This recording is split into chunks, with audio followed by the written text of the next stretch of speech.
그러니까 히브리서 11장 말씀을 살펴보며 은혜를 나누는 중에 35절에 더 좋은 부활을 얻고자 고문을 받지만 풀려나기를 원치 않았던 그 믿음의 선진들의 이야기가 이제 2주일 전에 나누었던 이야기입니다.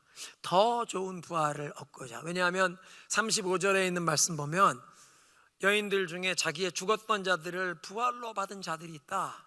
그래서 제일 처음에 사르밧 과부의 아들이 죽었다가 엘리야의 기도로 살아났고, 수넴 여인의 아들이 엘리사 선지자의 기도로 다시 회생되었으며, 이제 마르다와 마리아, 그 여인들이 자기의 사람을 받았다고 하니까 그냥 나사로 하지 말고 마리아와 마르다의 오라버니 나사로가 예수님의 불러내심으로 죽은 지 나흘이나 되었던 사람이 부활되었는데, 이런 사람들은 다시 살아났지만 몇십 년을 더 살다 죽었을 것입니다.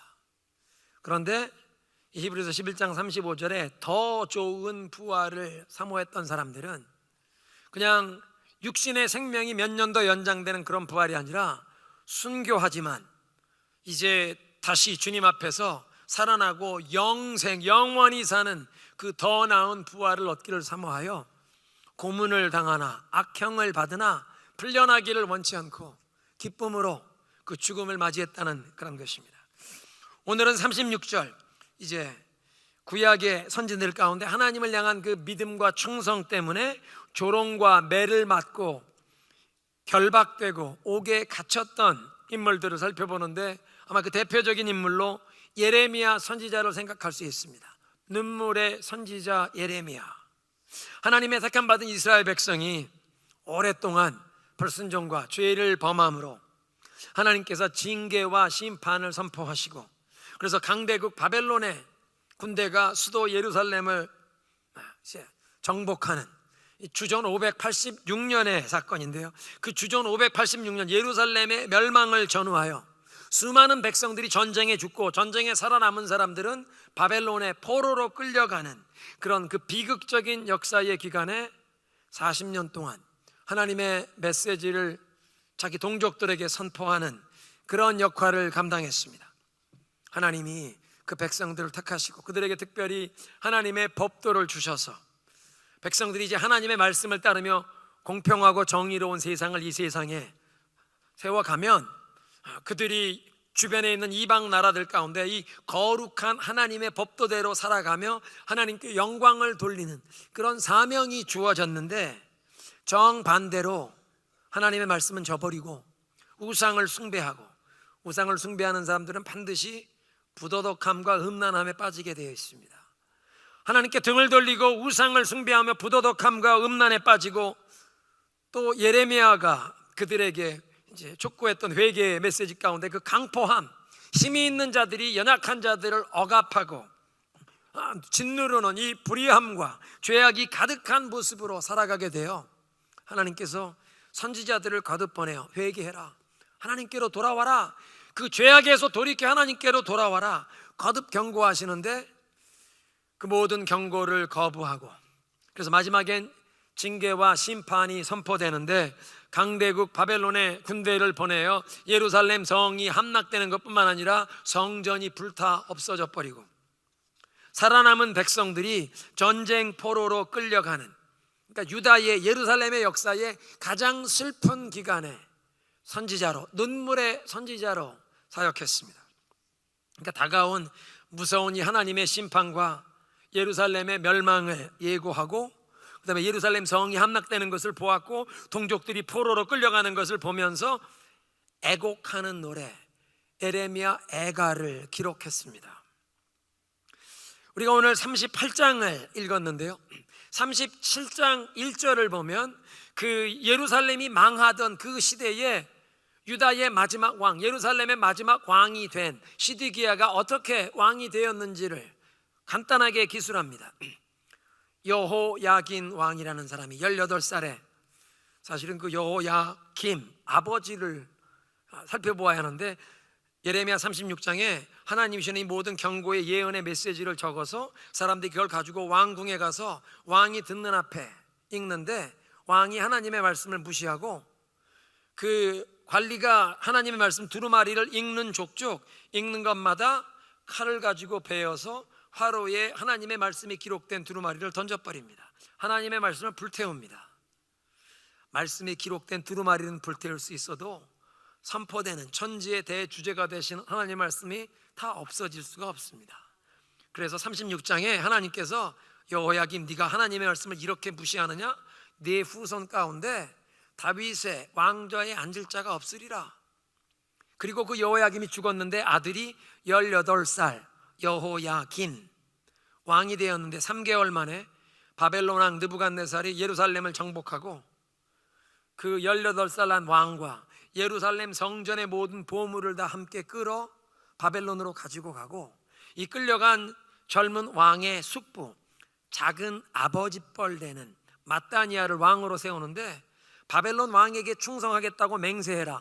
네가 섬기는 여호와의 이름으로 맹세해라. 그래서 여호와의 이름으로 바벨론 왕에게 충성하겠다고 맹세를 시키고 이름을 바꿔줍니다. 시드기야, 제덱, 제덱이란 의로움, 제데키야, 여호와, 야훼는 의로운 왕이다, 그런 뜻입니다. 의로운 여호와. 여호와의 이름으로 바벨론 왕에게 충성하겠다고 맹세를 시키고 시드기야라는 이름으로 예루살렘의 왕으로 세워주는데, 그때가 주전 597년, 그때부터 예루살렘 성이 망하는 주전 586년까지 약 10년, 11년이 조금 못 되는 기간 예루살렘에서 왕 노릇했습니다.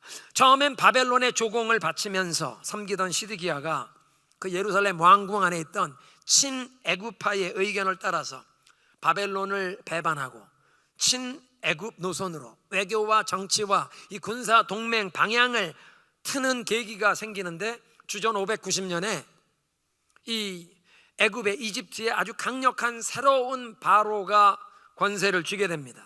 590년쯤 되니까 이 시드기야가 왕으로 세워진 지 6, 7년 뒤 애굽의 호프라라고 하는 강력한 바로가 일어나서 나라를 정비하고 애굽에 다시 영광을 회복하려고 합니다.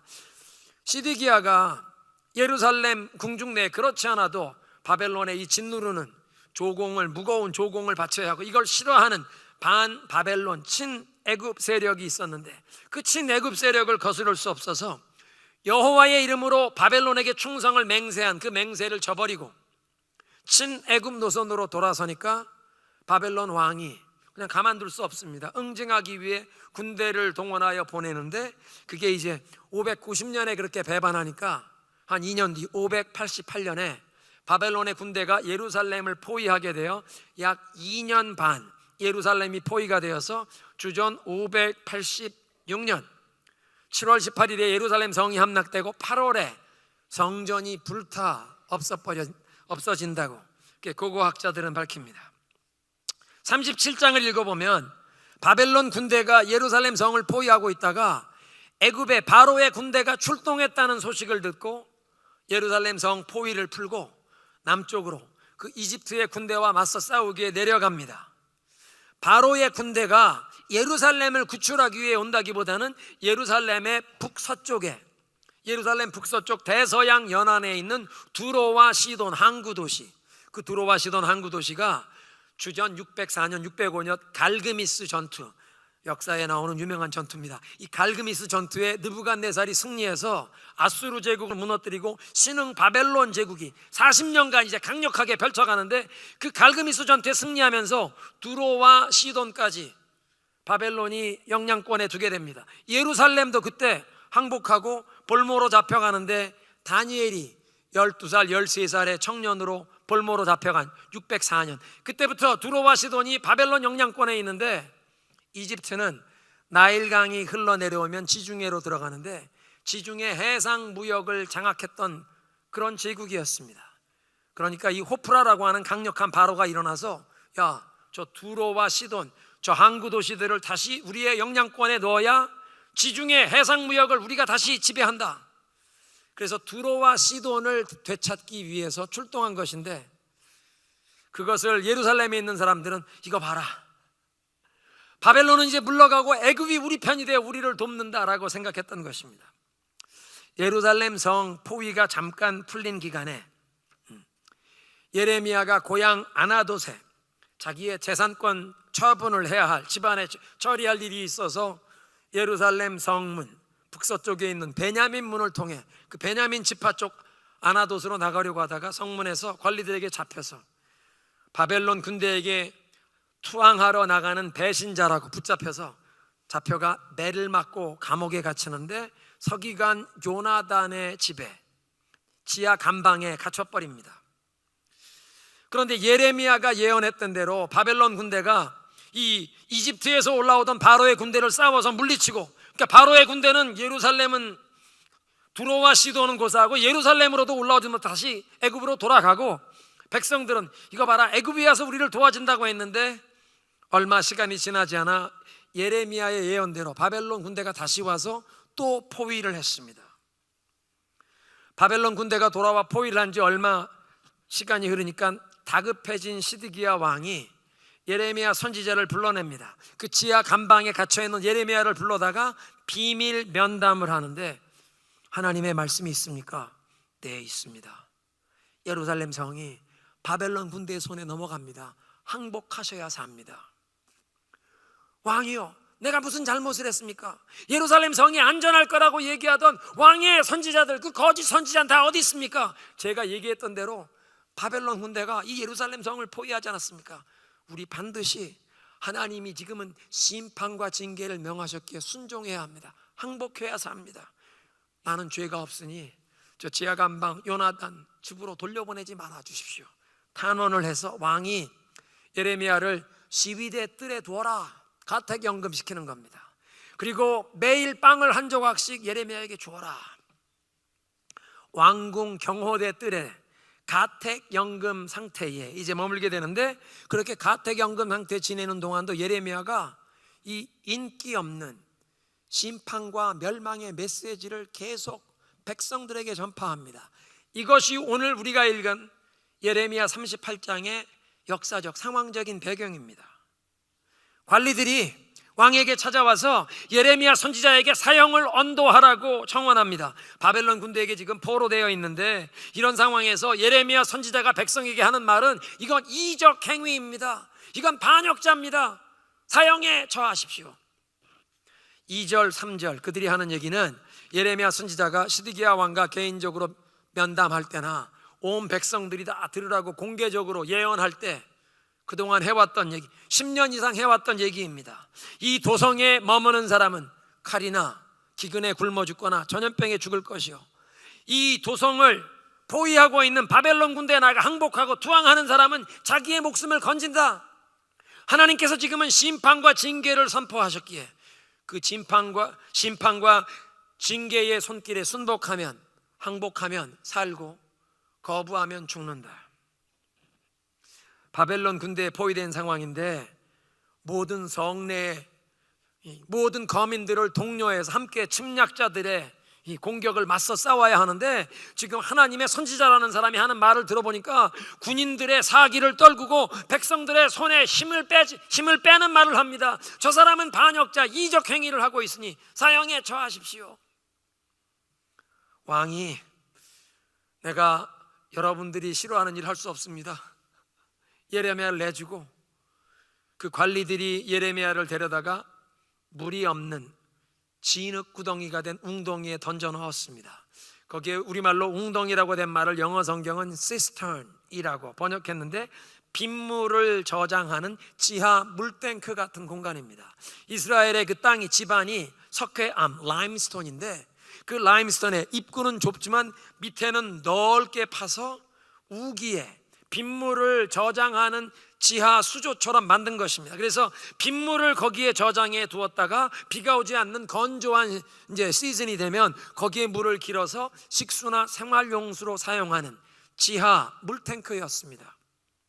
그런데 물이 없고 진흙만 남았다는 얘기는 바벨론 군대의 포위가 계속되면서 백성들이 성 밖에 어디 샘으로 물을 기르러 나갈 수 없으니까 이 지하 물탱크 수조에 있던 물을 다 퍼서 사용해서 더 이상 이제 성 안에 남아있는 사람들은 식수를 구하기도 어려운, 이 포위가 계속 2년 이상 계속되다 보니까 성 안에 전시 상황이 이렇게 어려워졌다는 얘기입니다.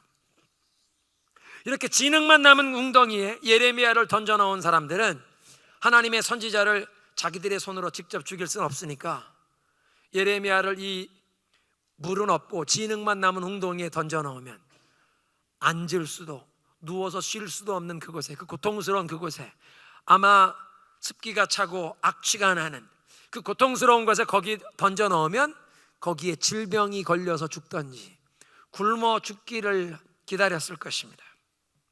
그런데 오늘 본문 내용처럼 왕궁의 내시 에티오피아 사람 에벳멜렉이 용기를 발하여 왕에게 찾아가서 간언을 하고 30명의 군인들을 얻어서 그 웅덩이에, 물 없는 웅덩이에 갇힌 예레미야 선지자를 구출해냅니다. 이런 일련의 사건에 등장하는 3명의 인물을 살펴보면서 우리의 신앙의 교훈을 얻기 원하는데, 제일 먼저는 그 예루살렘의 마지막 왕이었던 시드기야 왕입니다. 그는 예레미야가 전해주는 하나님의 말씀을 청종하기보다는 사람들을 두려워했기에 사람들이 어떻게 생각할까, 사람들이 어떻게 반응할까, 사람들을 두려워해서 자신과 가족과 온 나라에 큰 재앙을 불러온 사람입니다. 예레미야 선지자와 이 성이 함락되기 전에 마지막 면담하는 장면이 오늘 우리가 읽은 38장의 17절 이하에 있는데, 이 포위가 지금 2년 거의 반 되어 오는데 하나님의 메시지가 있습니까? 왕이요, 항복하시고 바벨론 군대에 나가시면 왕이 살고 가족이 살고 이 예루살렘 성이 불사름 당하지 않을 수 있습니다. 그런데 이곳에 계속 남아있으면 왕도 반드시 저 바벨론 사람들의 손에 넘겨질 것이요, 이 성이 바벨론 사람들의 손에 넘겨져 불사름을 받을 것입니다. 그 말을 듣고 시드기야 왕이 얘기합니다. 나는 당신의 말을 듣고 벌써 성 밖으로 나가 바벨론 군대에게 투항한 먼저 간 유다인들이 두렵소. 내가 바벨론 군대에 나가서 항복하면 그 바벨론 관리들이 나보다 먼저 자기들에게 투항한 유다 사람들에게 나를 내어주면 그들이 나를 조롱거리로 삼고 그들이 나를 학대할 것이 두렵소. 아닙니다, 전하. 하나님이 살려주신다고 했습니다. 항복하면 폐하, 당신도 살고 가족도 삽니다. 이 성도 불타지 않을 수 있습니다. 항복하시오. 아니야, 나는 그 유다 사람들이 무서워. 하나님의 말씀을 붙잡는 것보다 자기의 생각, 두려움을 더 붙잡아서 하나님 말씀에 순종하지 않습니다. 39장에 예루살렘 성이 함락되는 역사를 예레미야가 적는데, 마지막에 성벽이 무너지고 이 바벨론 군대가 들어오니까 왕이 이 시위대 군인 몇 사람과 함께 모압 쪽으로 도망가려고 아라바, 사해바다 쪽으로 벌판으로 말을 타고 도망가다가 붙잡혀서 바벨론 왕에게 끌려갑니다. 왕만 끌려가는 게 아니라 모든 왕자들, 왕궁의 고관 대작들이 다 끌려가서 왕이 보는 앞에서 왕자들을 죽이고 관리들을 죽이고 왕의 2눈을 뽑아서 사슬로 묶고 바벨론으로 포로로 끌어갑니다. 얼마나 저주스러운 삶입니까? 자기 2눈 뜨고 마지막 본 장면이 자기 아들들이 죽임당하고, 그리고 눈이 뽑혀서 사슬에 묶여 짐승처럼 포로로 바벨론으로 끌려가는데 죽지도 않고 살아남아 있는 동안 계속 마음속에 내가 그때 예레미야 말 들었으면 우리 아들들도 죽지 않을 텐데, 그리고 예루살렘 성과 그 성전까지 다 불타 없어지는 그런 재앙을 불러왔습니다. 왜? 하나님의 말씀을 받아들이기보다 사람을 더 두려워했기 때문에. 신하들이 예루살렘의 그 귀족들과 왕궁의 대신들이 어떻게 나올까를 항상 두려워했고, 나중에 바벨론 군대에 먼저 투항했던 그 백성들이 나를 어떻게 할까, 그게 두려워서 하나님이 분명 살려주신다고 얘기하는데 하나님의 말씀보다 자기의 두려움, 자기의 생각을 더 붙잡아서 가족도 죽고 불타지 않아도 될 예루살렘 성이 불타지는 그런 비극을 불러왔습니다. 두 번째 인물은 왕궁 내시 에티오피아 사람 에벳멜렉입니다. 에티오피아 사람이라는 얘기는 왕궁 내에 자기를 도와줄 수 있는 사람들이 없는, 고향 친구도 없는 사람입니다. 나라가 망해가는 혼란과 두려움의 시대에 하나님을 경외하고 하나님을 의지하는 믿음으로 용기를 발하여 목숨을 내놓고 예레미야 선지자를 구출하겠다고 나섰습니다. 생각해 보시죠. 왕궁의 모든 대신들이 이 사람은 이적 행위를 하는 반역자라고 사형 선고를 내려달라고 해서 지금 물이 없는 웅덩이에 집어넣었는데, 그 예레미야를 살리겠다고 나오는 일이 얼마나 위험한 일입니까? 그것도 외국인, 아웃사이더가, 자기를 도와줄 수 있는 사람도 없는 사람이. 그것이 얼마나 위험한 일인 것이 시드기야 왕에게 간청을 하고, 시드기야 왕이 그래 네가 가서 구출해라 그러는데 군인 30명을 데리고 가게 한 것을 보면, 아니 웅덩이에 빠진 사람 건져내는데 무슨 30명, 한 5명이면 충분하죠. 밧줄 내려서 끌어올리는 거 서너 명이면, 장정 서너 명이면 충분히 끌어올리는데 30명을 보낸 것만 보아도 얼마나 이것이 위험한 일인지 왕도 알고 있습니다.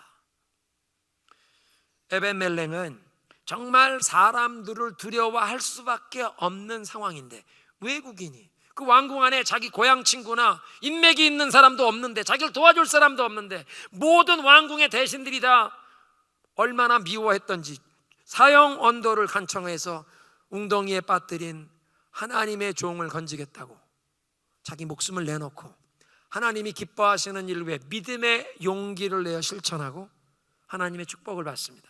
39장 예루살렘이 멸망하는 그 기록 마지막 석절을 보면 하나님께서 에벳멜렉에게 축복하시는데, 내가 너를 반드시 구원하리라. 이 예루살렘 성에 재앙을 내리는 날 내가 너를 반드시 구원할 터인데 네가 나를 신뢰하였기 때문이라. 세 번째 인물은 예레미야입니다.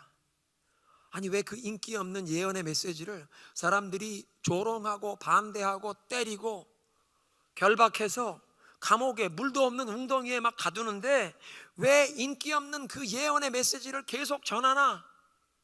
37장에 시드기야 왕이 비밀 면담을 요청했을 때 거기에서 왕이 듣기 원하는 메시지를 전했다면, 또 자기가 선지자의 심정으로 하나님이 그런 예언 주신 적 없으면 왕이 원하시는 대로 내가 기도해서 이 바벨론 군대가 좀 물러가게 해 주십시오, 그렇게 기도해 주게, 왕이 원하는 내용으로 기도해 주겠다고 약속만 했어도 아마 시드기야 왕이 이 선지자를 풀어줘라 방면했을 것입니다. 자유를 주었을 것입니다. 하나님의 선지자가 우리를 위해 기도해야 안전하니까 이 예루살렘 성의 안녕을 위해 기도하겠다고 하니까 풀어줘라 명했을 터인데, 그런 왕이 듣기 원하는 말을 하지 않고 왕이여 이 도성 망합니다, 항복해야 삽니다.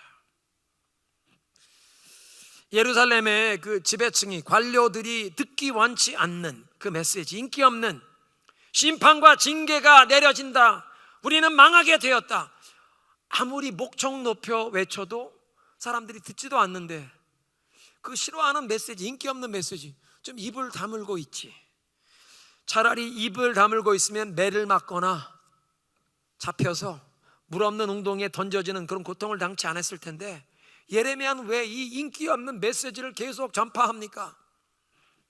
예레미야는 인기 없는 심판과 멸망의 메시지를 전하다가 값비싼 대가 지불을 했는데, 이유는 자기가 입을 다물고 있을 수 없었다는 것입니다. 내 영혼에서 하나님의 말씀이 불타올라서 그 말씀의 뜨거운 것이 내 골수에까지 사무쳐 내가 이 말씀을 그저 품고 있을 수 없습니다.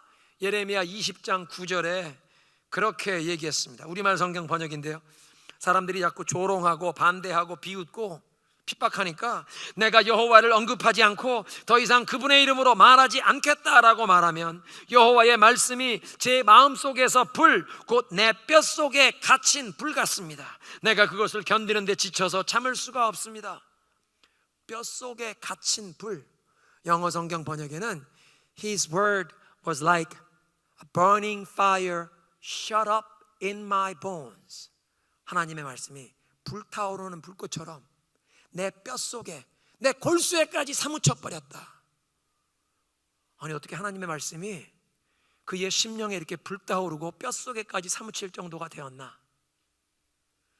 우리는요, 주변에 있는 사람들의 어떤 부정적인 말을 듣고 마음에 상처를 받습니다.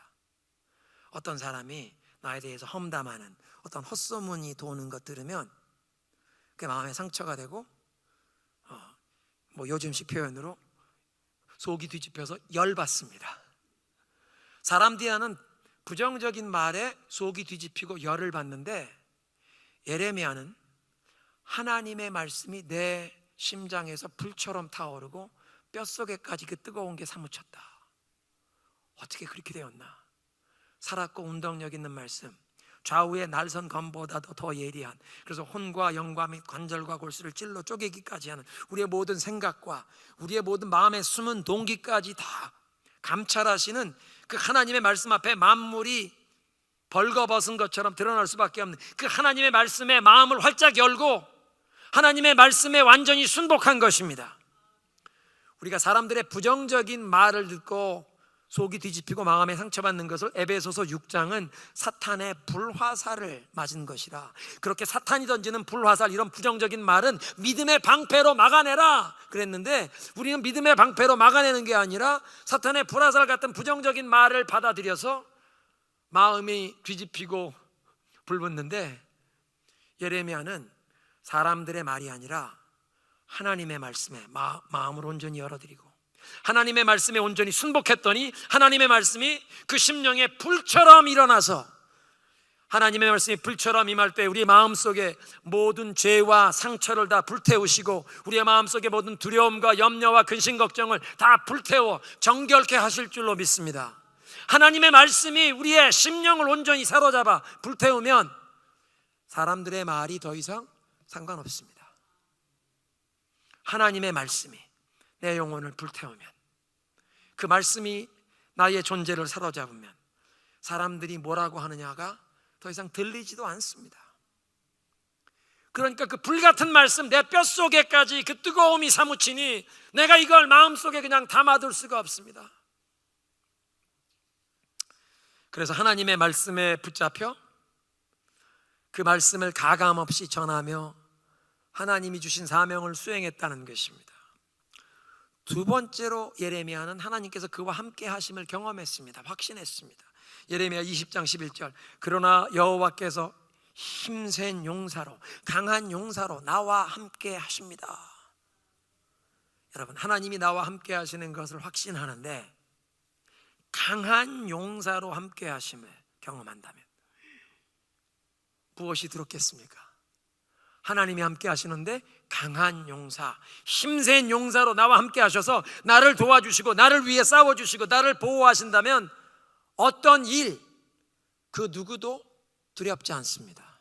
어떤 어려운 일, 어떤 고통스러운 대가 지불을 해야 한다 할지라도 하나님이 나와 함께 하시고 강한 용사와 같이 하나님이 나와 함께 하신다, 두려울 것이 없는 줄로 믿습니다.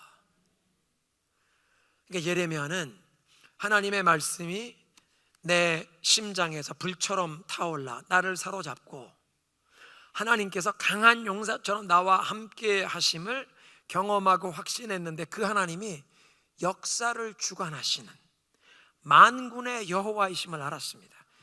예레미야 20장 12절에 만군의 여호와여, 의인들을 시험하시고 생각과 마음을 살펴보시는 주시여. 만군의 여호와, 여호와 사바오스, The Lord of Hosts, 온 인류 역사를 하나님께서 당신의 그 뜻 가운데 섭리하시고 당신이 주관하시는 절대 주권자가 되신다는 것입니다. 그래서 하나님의 뜻, 하나님의 계획, 하나님의 말씀이 반드시 이루어진다는 것을 그는 알았습니다. 예레미야는 그래서 25장 11절에 보면 이 땅이 다 황폐해질 것이요 이 모든 나라들이 바벨론 왕을 70년 동안 섬겨야 하리라. 70년의 바벨론 포로 생활을 선포합니다. 그동안 오랜 세월 하나님 앞에서 우상 숭배하고 불순종하였던, 하나님이 선지자를 보내어 회개하라, 죄에서 돌이켜라, 하나님께 돌아오라는 말씀에도 순종하지 않아서 이제 하나님이 심판을 선포하셨는데 70년 동안 바벨론의 포로 생활, 그 고통스러운 불무불 같은 포로 생활을 통해서 하나님의 백성들 그 우상 숭배하던 죄를 도말하는, 우상 숭배를 청산하고 깨끗게 만드시는 기간을 삼으실 것을 알았습니다. 그래서 그 70년의 불무불 같은 고난이 끝나면 하나님께서 다시 예루살렘을, 당신의 백성들을 회복시키실 것이라. 모세의 율법은 돌판에 기록되어 주어졌지만 하나님께서 이제 이 하나님의 법을 너희들의 마음에 기록하실 것이라. 돌과 같은 마음은 제하여 버리시고 부드러운 마음을 주실 것이라. 하나님이 그 말씀을 이제 너희들의 마음에 두시고 하나님의 영을 너희 마음 가운데 두실 것을 얘기하는 새 언약의 선지자가 되었습니다.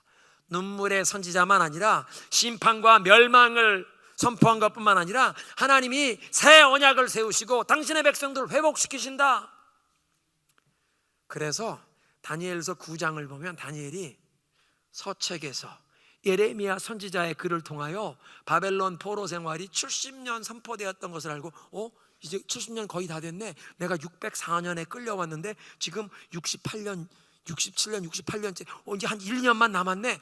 하나님 당신의 백성들을 불쌍히 여기시고 예루살렘을 기억하소서 기도하기 시작하는 장면이 다니엘서 9장에 나옵니다. 예레미야가 기록했던 길 때문에. 왜? 예레미야는 만군의 여호와 하나님께서 역사를 주관하신다. 지금 사람들이 아무리 무시하고 비웃고 조롱하고 반대해도 하나님의 말씀이 반드시 이루어진다. 그래서 그는 그런 핍박을 경험하면서도 하나님의 말씀을 대언했다는 것입니다. 오늘 메시지를 정리하겠습니다. 유다의 마지막 왕 시드기야는 하나님의 말씀을 듣기보다 사람들을 두려워하여 사람들을 두려워하는 자기의 생각, 자기 두려움을 더 붙잡았다가 자신만 아니라 아들들이 죽고 예루살렘 성이 불타버리는 큰 비극과 재앙을 불러왔습니다. 하나님의 말씀을 받아들이면 되는데 자기 생각, 자기 두려움을 더 붙잡은, 사람들을 두려워하는, 사람들이 어떻게 생각할까, 사람들이 어떻게 반응할까, 그걸 더 붙잡았다가 자신만 아니라 온 가족, 온 나라의 재앙을 불러온 사람. 왕궁 내시 에벳멜렉은 이 사람이야말로 아무도 도와줄 사람 없는, 사람을 두려워할 수밖에 없는 상황인데 사람을 두려워한 게 아니라 하나님을 신뢰하고 의지함으로 자기 목숨 내놓고 하나님 기뻐하시는 일을 위해 믿음의 용기를 받아요. 하나님의 축복을 받습니다. 오늘 예배의 부름에서 예수님 말씀하십니다. 누구든지 나를 따라오려거든 자기 자신을 부인하고 자기 십자가를 지고 나를 따를 것이니라. 오늘 우리가 예배를 마치면 새로운 또 일꾼들을 세우는 선거를 합니다. 오늘 이렇게 또 새롭게 세운 많은 일꾼들뿐만 아니라 우리 모두가 주님을 따라가려면 나 자신을 부인하고 내 십자가를 지고 주님을 따라야 합니다. 내가 죽어야 합니다. 주님이 기뻐하시는 일을 위해 나를 죽이면 주님을 높이고, 주님이 기뻐하시는 일을 위해 내 자존심, 내 명분, 내 명예, 내 생각, 이걸 죽이면, 순교하면 복음의 열매를 맺고, 내 생각, 내 자존심, 내 느낌, 이걸 살리려고 하면 교회에 복음의 누를 끼칩니다. 그러니까 우리는 매일 나를 부인하고 내 십자가를 지고 예수님을 따르라. 매일 순교해야 교회를 살리고, 매일 순교해야 복음의 열매를 맺을 수 있다는 것입니다. 에벳멜렉이 하나님 기뻐하시는 일을 위해 사람들을 두려워하지 않고 목숨을 내놓고 그 예레미야 선지자를 살렸다는 것입니다. 마지막으로 예레미야, 왜 40년 동안 인기 없는 메시지를 그 핍박 가운데도 계속 대언했느냐? 하나님의 말씀에 마음을 열어드렸더니 그 말씀이 불처럼 임하여 마음속의 모든 죄와 상처, 두려움과 염려를 불태우시고 그를 정결케 하셔서 그 마음속에 타오르는 불꽃, 하나님의 말씀이 그를 사로잡아 이 말씀을 더 이상 품을 수가 없었습니다. 그리고 그 불같은 하나님의 말씀, 그 말씀하시는 하나님이 강한 용사처럼 함께 하심을 믿었고, 그 하나님이 만군의 여호와 역사를 주관하심을 알았기에 지금 아무리 사람들이 비웃고 조롱해도 하나님의 말씀이 이루어진다, 하나님의 뜻대로 이루어진다, 그걸 믿었기에 어떤 고통스러운 데까지 지불하면서도 하나님의 말씀을 붙잡고 그 말씀을 전하며 살았다. 사랑하는 성도 여러분, 우리는 시드기야처럼 하나님의 말씀이 아니라 내 생각, 나의 두려움을 붙잡았다가 비극을 불러오는 그런 사람이 아니라 에벳멜렉, 예레미야처럼 사람을 두려워하는 것이 아니라 하나님의 말씀에 우리의 마음을 열어드리고 순복해서 그 말씀이 불처럼 우리의 심령의 죄와 상처와 두려움 모든 염려를 다 불태우고 우리를 정결케 하여 우리의 삶을 주장하시고, 그래서 강한 용사와 같이 하나님이 함께 하시고, 그래서 그 하나님의 뜻이 반드시 우리의 삶 가운데 역사에 성취되는 것을 기대하며 나아가는 우리가 되어야 할 줄로 믿습니다.